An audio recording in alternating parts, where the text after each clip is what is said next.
Bavandimwe, reka mbabaze ikibazo kimwe gusa. Ese uzi aho ujya? Kuko abantu benshi baragenda mu buzima ariko ntibazi aho bajya. Barasenga ariko ntibazi Imana basenga. Bakurikira abantu ariko ntibayoborwa n'Imana. Bibiliya iravuga iti, iyo abantu babuze iyerekwa bararimbuka.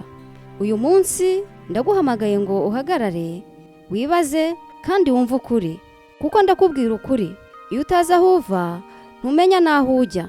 Kanda subscribe kuri iyi shene y'abamarayika batatu kugira ngo utazajya ucikwa n'ibiganiro bitambukaho. Ikaze.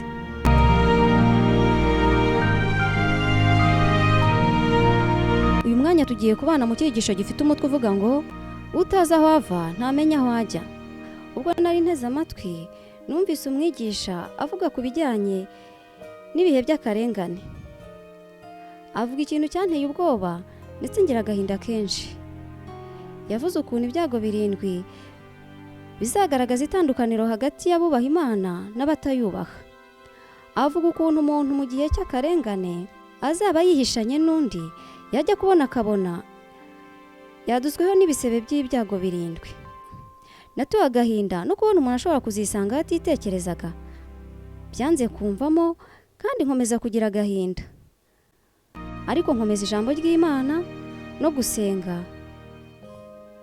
Uyu munsi imitima y'abantu benshi yamaze kwerekera ku byahishuwe 14:9 gukomeza, ndetse no ku byahishuwe 13:16 kugeza ku wa 17. Hatubwira ibijyanye no kuramya inyamaswa n'igishushanyo cyayo no gushyirwaho ikimenyetso cyayo. Nyamara benshi muri bo batarigeze bita ku butumwa bwa marayika wa mbere nk'uko buboneka mu byahishuwe 14:6 kugeza ku wa 7. Aribwo butumwa bukangurira abantu bose kubaha Imana no kuyiramya, ndetse no kumenyesha abantu bose ko hariho urubanza. Ariko ndagira ngo mbabwire ko urugendo utatangiye udashobora no kurusoza. Reka twerekeze amaso ku Bisirayeli mu bubata bwa Egiputa, hashushanyeho twese tuvukira mu bubata bwo gukora ibyaha.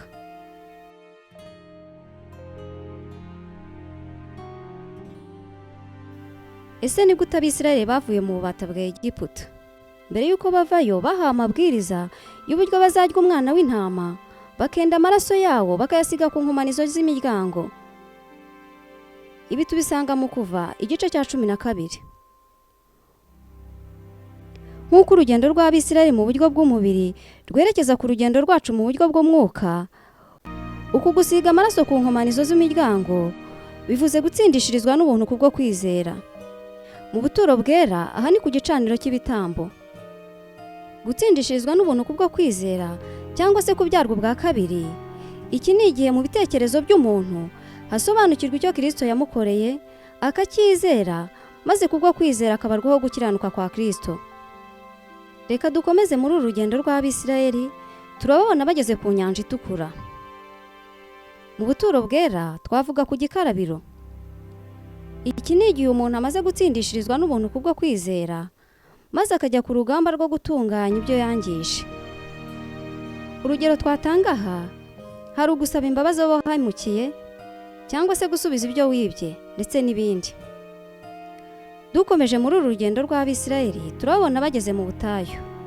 Mu buturo bwera, aha ni ahera. Ni ukuvuga igihe cyo kwezwa ku ngeso z'ibigaragara. Aha ni igihe umuntu aba ari ku rugamba rwo gushaka gukomeza gukora ibyo yamenyereye. Urugero twatanga, uwibaga wamaze kubabarirwa ndetse agasubiza ibyo yibye, ariko kamere ikaba ikimutegeka kwiba.